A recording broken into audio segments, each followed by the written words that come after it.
YouTube channel BS smart study पर एक बार फिर से ये हार्दिक मत स्वागत है। कहो जैसा खुदा कि से दोस्तों आप लोगों को थंबनेल से मेरी पता चल ही गया होगा, मुश्किलें यह जो वीडियो बड़ी रहने वाला है हैं। वो ये इलेक्ट्रॉनिक मत मैकेनिक से रिलेटेड रहने वाला है और उसके जितने भी इंपॉर्टेंट क्वेश्चन मैं यहाँ पे आपको करवाने वाला हूँ वो सारे एग्जाम में पूछे गए हैं। और ये क्वेश्चन आपके अगर तैयार हो जाते हैं तो आप जो है थ्योरी में अच्छे मार्क्स गेन कर पाएंगे। तो कृपया इस वीडियो को एंड तक देखने की कोशिश करें। जितने भी इसमें क्वेश्चन हैं वो सारे जो है क्वेश्चन आपके लिए बहुत ही इंपॉर्टेंट हैं। तो चलिए वीडियो को स्टार्ट करते हैं फटाफट, जल्दी से जल्दी। यदि आप मेरे चैनल पर नए हैं तो जल्दी से जल्दी सब्सक्राइब कर लीजिए और बेल आइकन को प्रेस करना बिल्कुल ही ना भूलें। और जितने भी जो है इलेक्ट्रॉनिक मैकेनिक ट्रेड से रिलेटेड जितने भी स्टूडेंट्स हैं सबको यह वीडियो मिलनी चाहिए, ये आपकी जो है मंशा होनी चाहिए। तो चलिए वीडियो को स्टार्ट करते हैं फटाफट बगैर समय बर्बाद किए हुए। जो हमारा फर्स्ट क्वेश्चन है वो स्क्रीन पर आ चुका है। डिसोल्डरिंग ब्रेड PCB पर जोड़ से पिघला हुआ फ्लक्स कैसे निकलता है? तो इसका जो राइट आंसर है ए ऑप्शन है केशिका द्वारा, केशिका क्रिया के द्वारा। कौन सा? केशिका क्रिया के द्वारा। नेक्स्ट क्वेश्चन है हमारा, उपकरणों के निर्माण के दौरान ESD को नियंत्रित करने के लिए कौन सी विधि प्रभावी है? तो कौन सी विधि प्रभावी है? तो इसका जो राइट आंसर है USD रिस्ट। कौन सी? USD wrist. राइट आंसर इसका हो जाएगा USD wrist strap. Okay. Next question है, मुद्रित सर्किट बोर्डों पर घटकों को सीधे रखने के लिए किस तकनीक का उपयोग किया जाता है? तो मैं सीधे आपको आंसर ही बता रहा हूँ। यहाँ पे पहले मैंने इसको अंडरलाइन भी कर रखा है ताकि कोई दिक्कत ना हो आप लोगों को। तो इसका बी ऑप्शन सही हो जाएगा, भूतल माउंट प्रौद्योगिकी। भूतल माउंट प्रौद्योगिकी इसका राइट आंसर हो जाएगा। बिल्कुल ये क्वेश्चन बहुत ही इंपॉर्टेंट है आपके एग्जाम की दृष्टि से। नेक्स्ट क्वेश्चन है, SMD उपकरण क्या है? ये जो आपको उपकरण दिख रहा होगा इसको बोलते हैं SMD। क्या बोलते हैं इसको? SMD उपकरण। इसको ध्यान रखिएगा, SMD उपकरण इसको बोला जाता है। तो इसके बारे में जो क्वेश्चन है, SMD उपकरण का नाम क्या है, इसका नाम क्या है? तो इसका नाम जो है इसको क्या बोला जाता है? तो इसको बोला जाता है गरम चिमटी। क्या बोला जाता है? गरम चिमटी। आपको ध्यान रखना है, चिमटी की तरह ये लग भी रहा है। नेक्स्ट क्वेश्चन है, SOIC पैकेज में किस प्रकार के लीड का निर्माण किया गया है? किस प्रकार के लीड का निर्माण किया गया है? इसका जो राइट आंसर है वो gull wing leads. Gull wing leads, B option is the right answer. Next question है 32 नंबर, कौन सी SMD IC को गूल विंग प्रकार से कटौती और झुकाने के लिए शीशा बनाने और वाले उपकरण की आवश्यकता होती है? तो इसका जो राइट आंसर रहने वाला है फ्लैट पैकेज। कौन सा? Flat package. बी ऑप्शन बिल्कुल सही आंसर है। 32 नंबर क्वेश्चन है, सिरेमिक SMD IC पैकेज का विकल्प क्या है? सिरेमिक SMD IC का जो पैकेज है वो क्या है? तो वो है प्लास्टिक के पैकेज। क्या है? प्लास्टिक के पैकेज। नेक्स्ट क्वेश्चन है 34 number, bumper quad flat pack के बम्पर कोनों का उद्देश्य क्या है? तो इसका जो उद्देश्य है वो IC लीड की रक्षा करना। क्या है? IC लीड की रक्षा करना इसका मेन उद्देश्य है। 35 नंबर है, संक्षिप्त नाम SOIC का पूर्ण रूप क्या है? ये आप जो है शॉर्ट फॉर्म बिल्कुल याद कर लीजिएगा, बहुत ही इंपॉर्टेंट है। 4 से 5 क्वेश्चन इससे आपको पेपर में देखने को मिलने ही मिलने हैं। Small outline integrated circuit. Smart outline integrated circuit इसका राइट आंसर हो जाएगा। नेक्स्ट क्वेश्चन है, पैकेज IC पैकेज का नाम क्या है? तो IC पैकेज का जो नेम है वो क्या है? यहाँ पे ये आपसे पूछा जा रहा है। तो इसका जो नेम है BQFP। BQFP, ठीक है। 37 नंबर क्वेश्चन है, संक्षिप्त नाम SMT का पूर्ण रूप क्या है? SMT। SMT का जो पूर्ण रूप है वो क्या है? तो सरफेस माउंट टेक्नोलॉजी। क्या है? सरफेस माउंट टेक्नोलॉजी, भूतल पर्वत प्रौद्योगिकी। ओके। 38 नंबर जो क्वेश्चन है वो है, बेंच शीर्ष आयोनाइजर्स का उपयोग क्या है? तो इसका जो राइट आंसर रहने वाला है to control ESD in work environment. B option इसका एकदम सही आंसर है।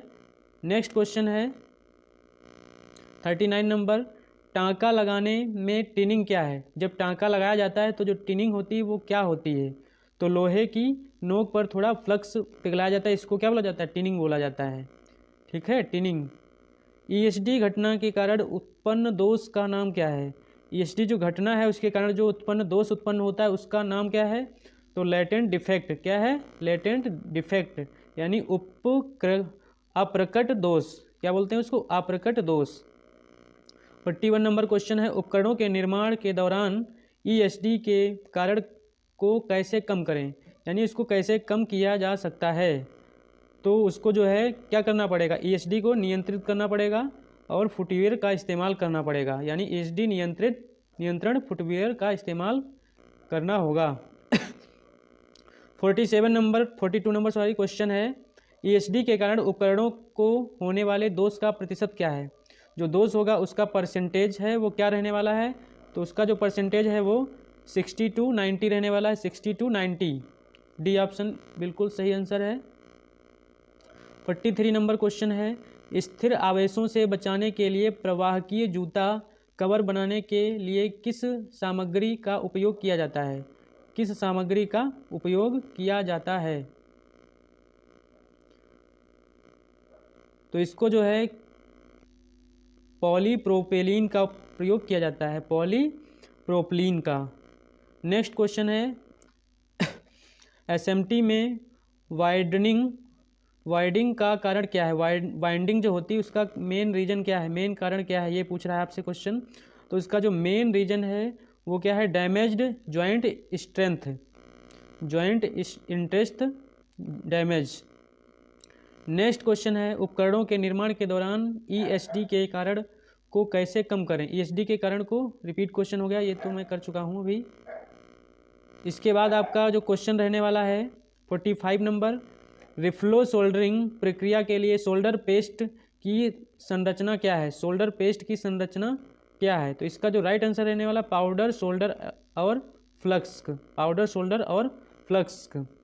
वीडियो थोड़ा लंबा हो जाएगा, बट इसको अगर आप पूरा एंड तक 1 या 2 बार देख लेते हैं तो आपके सामने अगर ऐसे भी क्वेश्चन पड़ जाएंगे तो आप उनका आंसर सही कर पाएंगे। यदि आप वीडियो को पूरा देखेंगे ही नहीं तो ये क्वेश्चन आप कहाँ से कर पाएंगे? मुझे नहीं लगता आप कर पाएंगे। इसलिए आपको, अगर क्वेश्चन आपको सही करना है और जो है अच्छे मार्क्स गेन करने हैं तो वीडियो आपको कंप्लीट देखना ही देखना पड़ेगा। मिश्रण के रूप में कौन सी कन्फर्मल कोटिंग सामग्री का उपयोग किया जाता है? तो अपॉक्सी रेजिन। क्या है? Epoxy resin. ठीक है। 47 नंबर है, पीसीबी छेद ड्रिलिंग के लिए ड्रिल बिट बनाने के लिए किस सामग्री का उपयोग किया जाता है? तो वह कौन सी सामग्री है? तो वह सामग्री है ठोस लेपित सामग्री। 48 नंबर क्वेश्चन है, पीसीबी पर टांका लगाने के लिए प्रतिरोधक, कैपेसिटर और डायोड के लिए पैड की चौड़ाई का आकार क्या है? तो क्या आकार है? उसका जो आकार है वो है 70। सी ऑप्शन बिल्कुल सही आंसर है। यदि आपको वीडियो अगर थोड़ा तेज़ी से लग रहा हो तो आप स्लो कर लें, या आपको धीमा लग रहा हो तो आप हाई स्पीड में लगा के देख सकते हैं। ये आप पे डिपेंड करता है। कमेंट बॉक्स में जो है आप मुझे बिल्कुल बताइएगा कि आपको वीडियो कैसा लगा, क्वेश्चन आपको कैसे लगे। अगर आपको क्वेश्चन अच्छे लगे हैं तो कमेंट बॉक्स में रिप्लाई अवश्य भेजें, ताकि मैं नेक्स्ट पार्ट भी इसका अपलोड कर सकूं। और एम्प्लॉयबिलिटी स्किल हो, वर्कशॉप, कैलकुलेशन, साइंस हो, उसके भी वीडियो यदि आप चाहते हैं तो कमेंट बॉक्स में लिखना बिल्कुल ही ना भूलें। पीसीबी पर सोल्डर मास्क का कौन सा रंग इस्तेमाल किया जाता है? 49 नंबर जो है क्वेश्चन था, तो उसका जो रंग होता है वो होता है ग्रीन, हरा। कैसा होता है? हरा कलर का होता है। सी ऑप्शन एकदम सही आंसर है। नेक्स्ट क्वेश्चन है, पीसीबी पर डुअल इन लाइन डिल, यानी शॉर्ट फॉर्म में बोलते हैं डुअल इन लाइन घटकों में मिलाप के लिए पैड का आकार क्या है? तो पैड का जो आकार है वो क्या है? अंडाकार। कैसा है? अंडाकार। नेक्स्ट क्वेश्चन है, कन्फर्मल कोटिंग की कौन सी विधि का उपयोग पीसीबी पर लेपित एपॉक्सी के लिए किया जाता है? तो वो जो विधि है वो माइक्रोब्लास्टिंग है। कौन सी? माइक्रोब्लास्टिंग। सी ऑप्शन बिल्कुल सही आंसर है। 52 नंबर है, कम नमी अवशोषण के साथ कौन सा कन्फर्मल लेप लगाना होगा और हटाना आसान होता है? तो इसका जो राइट आंसर है वो एक्रेलिक रेसिन है। एक्रेलिक रेसिन, बी ऑप्शन बिल्कुल सही आंसर है एकदम। पीसीबी पर सोल्डर मास्क का कौन सा रंग इस्तेमाल किया जाता है? कौन सा रंग इस्तेमाल किया जाता है, ये आपसे क्वेश्चन पूछ रहा है। तो ये हो चुका है आपका, हरा रंग इस्तेमाल किया जाता है, अभी आपने किया था। 53 पे आ चुके हैं हम लोग।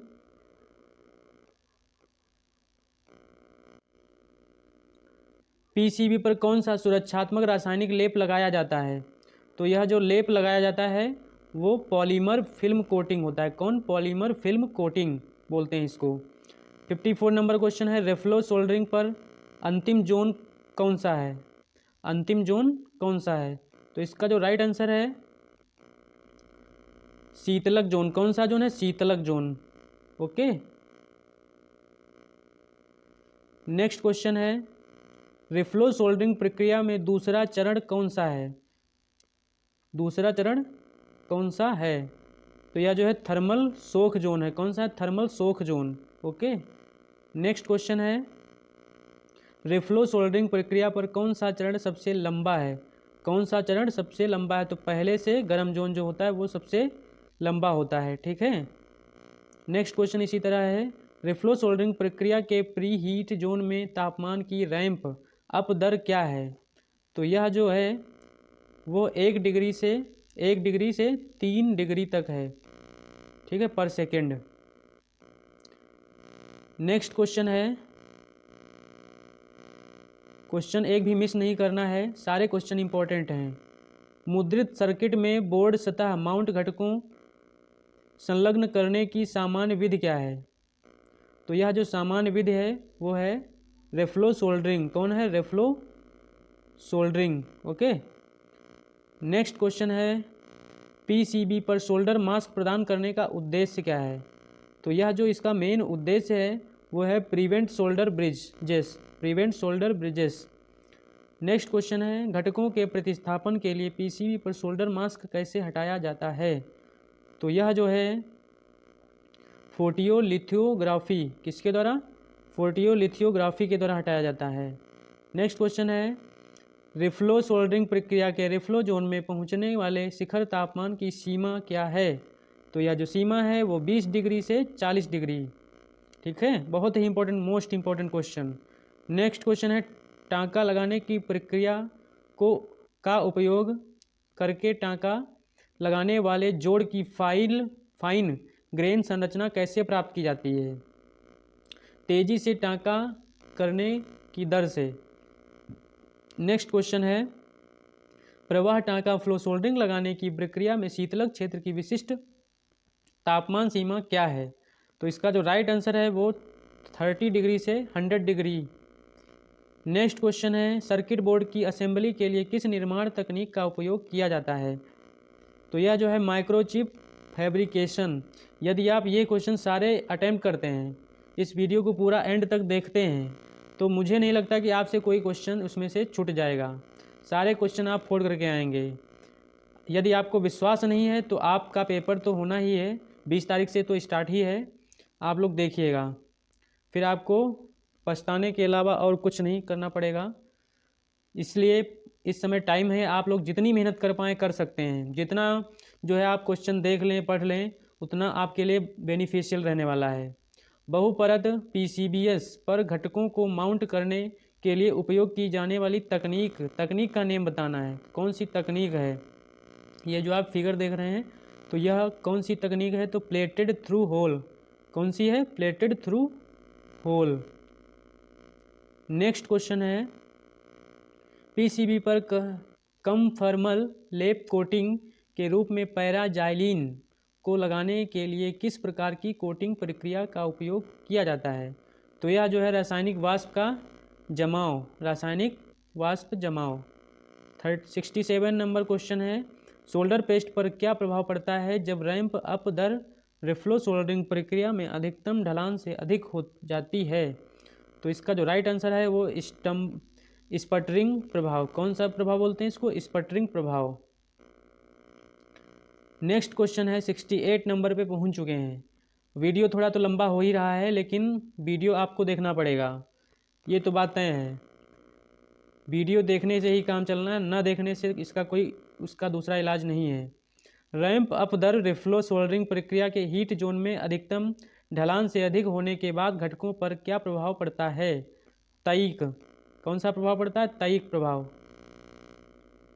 नेक्स्ट क्वेश्चन है, किस क्षेत्र में रिफ्लो सोल्डरिंग प्रक्रिया का अधिकतम स्वीकार्य तापमान किस क्षेत्र में पहुंचता है? तो रिफ्लो से ही ध्यान रखना है, रिफ्लो। ओके। नेक्स्ट क्वेश्चन है, पीसीबी पर बहुलक पॉलीमर कोटिंग लागू करने के उद्देश्य क्या हैं? तो जंग को रोकने के लिए। यह जो है किस लिए काम करता है? जंग को रोकता है, जंग नहीं लग देता है लोहे के ऊपर। रिफ्लो सोल्डरिंग प्रक्रिया के शीतलन दर क्या है? शीतलन दर आपको बतानी है, बहुत ही इंपॉर्टेंट क्वेश्चन, सारे इंपॉर्टेंट आपको लग ही रहा होगा। 4 पर सेकेंड, 4 डिग्री पर सेकेंड, ठीक है।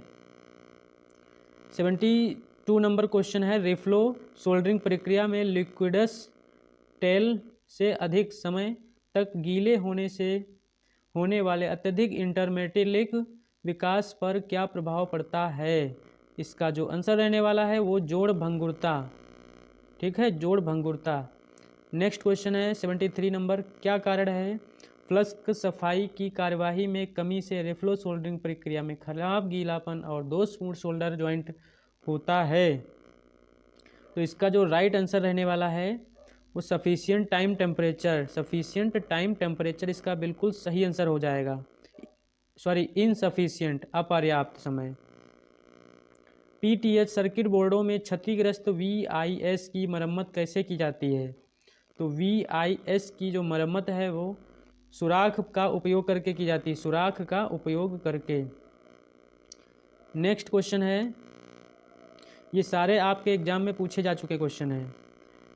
एक पुनः उपयोग करने योग्य एचआरसी फ्यूज का फ्यूजिंग फैक्टर क्या है? फ्यूजिंग फैक्टर ये आपको बताना है, फ्यूजिंग फैक्टर क्या है? तो इसका जो राइट आंसर है वो 1.1। कितना है? 1.1। घरेलू वायरिंग के लिए इस्तेमाल होने वाले कार्टेज फ्यूज की करंट रेटिंग क्या है? करंट रेटिंग आपको बतानी तो 1250 एम्पियर। कौन सी?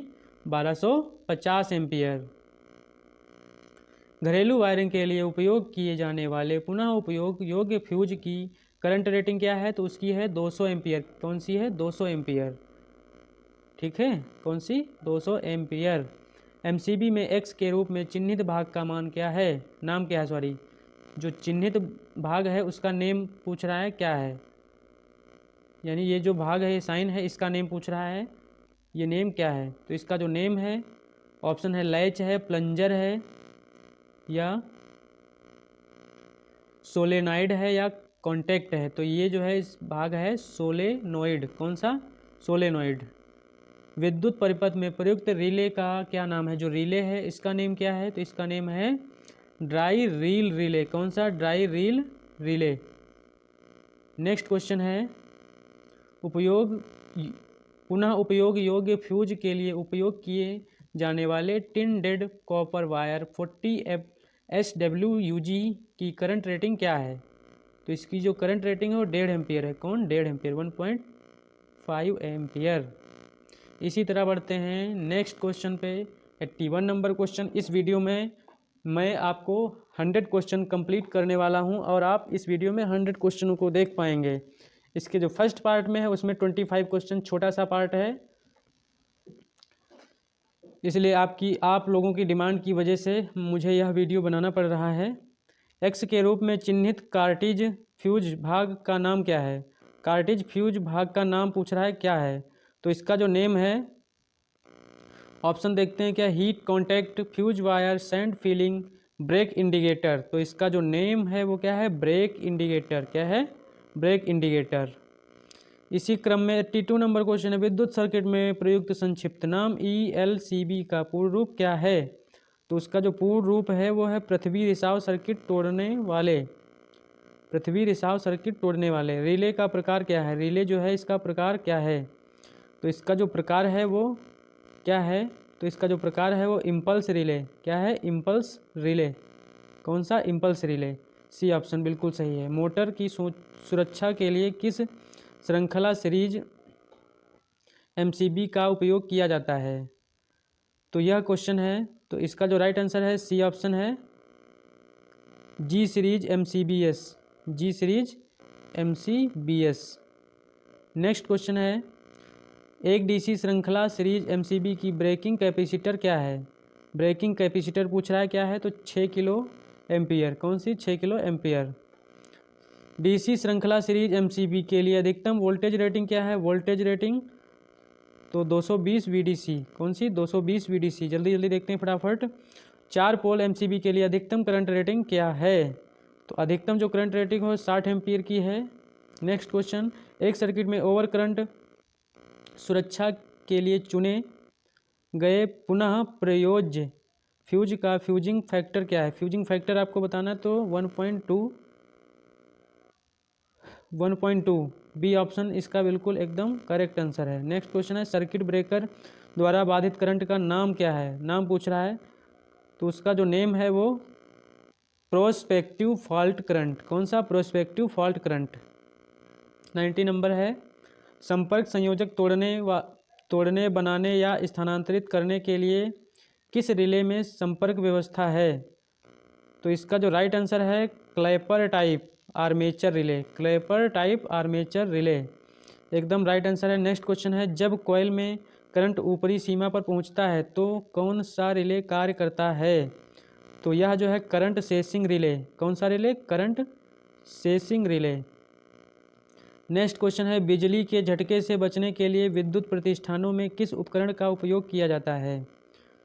तो यह जो है ELCB का उपयोग किया जाता है। 93 नंबर है, वोल्टेज स्टेबलाइजर में किस प्रकार के रिले का उपयोग किया जाता है? इसका जो राइट आंसर है वोल्टेज संवेदन रिले। कौन सा? वोल्टेज संवेदन रिले। डी ऑप्शन बिल्कुल सही आंसर है। डिवाइस का नाम बताओ, इस डिवाइस का नेम क्या है? नेम पूछ रहा है तो आपको लोगों को पता होगा ये क्या है? कॉन्ट्रैक्टर। कौन सा डिवाइस है? Contractor device. सी ऑप्शन एकदम सही आंसर। 95 नंबर है, यदि कोई ELCB 30 मिली एम्पियर के रेटेड ट्रिपिंग करंट का है तो अधिकतम अर्थ फॉल्ट पास प्रतिबाधा क्या होगी? तो प्रतिबाधा बतानी है क्या होगी? तो 1666। कितनी? 1666 ओम की। 96 नंबर है, एक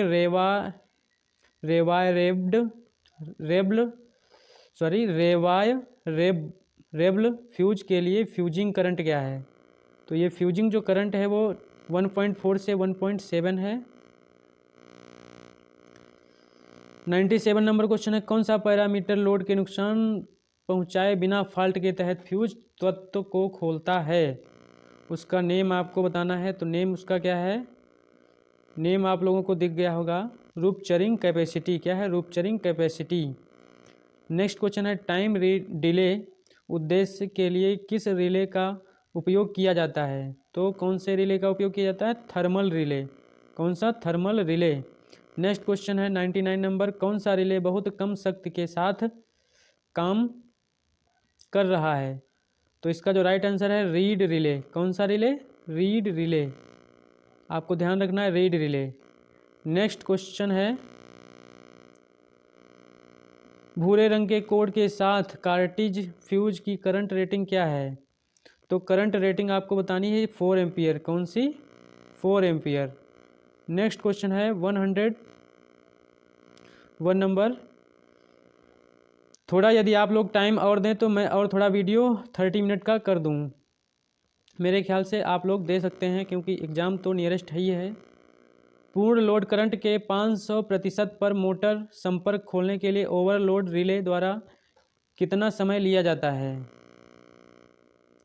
कितना समय लिया जाता है?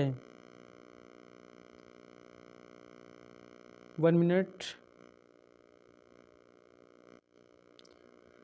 तो इसका जो राइट आंसर रहने वाला है 10 सेकेंड। कितना समय लिया जाता है? 10 सेकेंड का। नेक्स्ट क्वेश्चन है,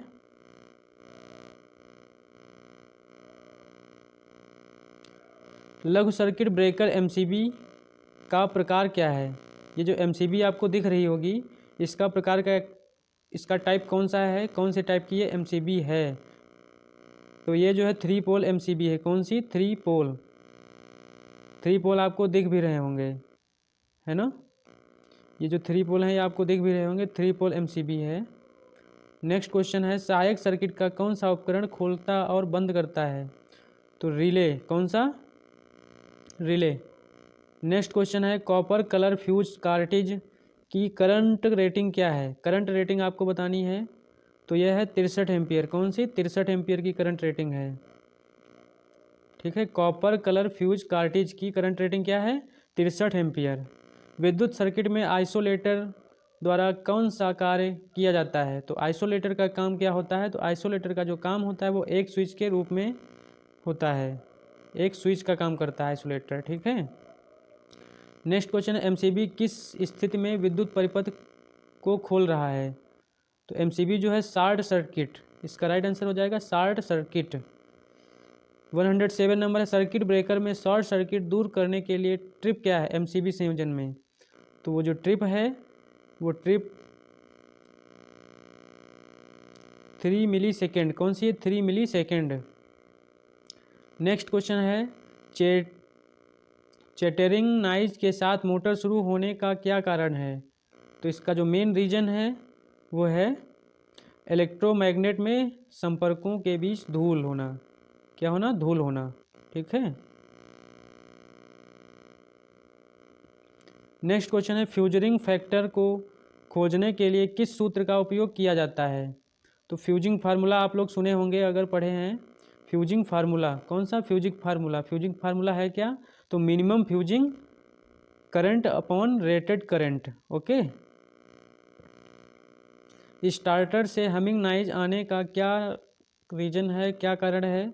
तो लो वोल्टेज, इसका राइट आंसर हो जाएगा low voltage.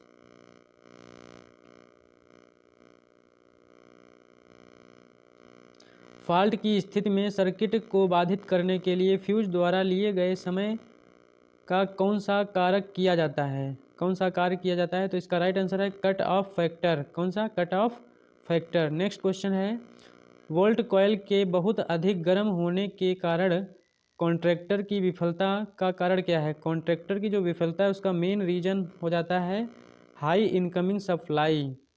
Okay. Next question है, डीसी आपूर्ति से जुड़ा एसी रिले अधिक करंट क्यों खींचता है? तो उसका मेन रीजन करंट खींचने का यही है absence of inductive reactance. D option इसका एकदम सही आंसर हो जाएगा। नेक्स्ट क्वेश्चन है,